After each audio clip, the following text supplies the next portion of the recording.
আজকে জামাই ষষ্ঠী, ওই জন্য রেয়াজি খাসি আনা হয়েছে।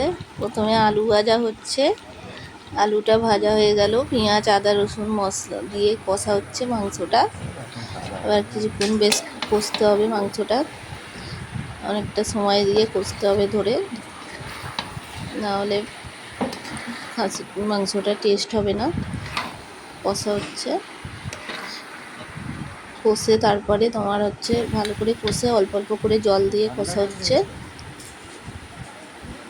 এবারে কষছে, হলুদ দিয়েছে, দিয়ে কষা হচ্ছে।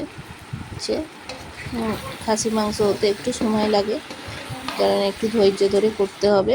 তারপর জল দেওয়া হচ্ছে, জল দিয়ে এবারে মিনিমাম 1 ঘন্টা সিদ্ধ করতে হবে। তার জলটা দিল, দিয়ে সিদ্ধ করছে।